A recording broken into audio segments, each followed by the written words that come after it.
என்னதான் உன்னோட பிரச்சனைன்னு பிரஸ்காங்க கேள்வி கேட்கணுமா? சீமான், 2023 எதுக்கு நீ வந்து 50,000 ரூபாய் போட்ட? உன்னோட மதுரை செலவும் இருக்கான் இல்லையா, 1 கோடி கொடுத்தேன் அப்படின்னு சொல்லி ப்ரூட்டஸ் கிட்டலாம் சொல்லி என் மானத்தை வாங்கினா இல்லையா, அதெல்லாம் எதுக்கு பண்ணா அப்படின்னு சொல்லிட்டு நான் வந்து வழக்கு கொடுத்துருக்கேன். நீ ஆம்பளையா இருந்தா எதுக்கு மதுரை செல்வம் வந்து காப்பாற்றி விட்டுட்டு இருக்கடா? எதுக்கு மதுரை செல்வம் வந்து காப்பாற்றி விட்டுட்டு இருக்க?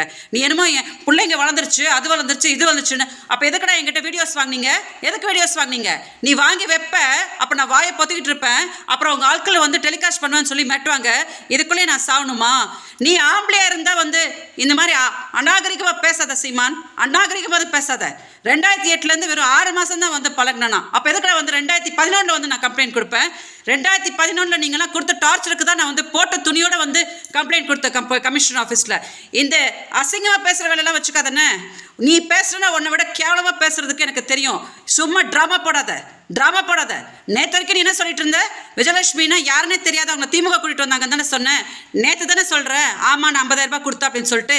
எதுக்கு மதுரை செல்வம் எங்கிட்ட வீடியோஸ் வாங்கிட்டு இருந்தான்? எதுக்கு நீ வந்து எங்கள் அக்காவுக்கு வாழ்த்துக்கள் அமிச்ச? எதுக்கு எங்ககிட்ட எல்லாம் இந்த டார்ச்சர்லாம் பண்ணிட்டு இருந்தீங்க? எதுக்கடா நீ முதல்ல 50,000 ரூபாய் போட்டுட்டு எது மதுரை செல்வம் வந்து புஷன் என்கிட்ட பேசிட்டு இருந்தான்? இதெல்லாம் வந்து அங்கே பதில் சொல்லு.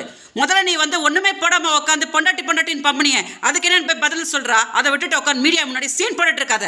கேவல பிடிச்ச பொம்பளையா ஒன்னே மாதிரி ஒரு துப்புக்கட்ட நாய் கூட வாழ்ந்தேன் பாரு. நான் தாண்டா, எனக்கு தாண்டா வந்து கேவலம். ஒன்னே பெருசாக வேணும், பெரிய ஆள் மாதிரி பேசாத.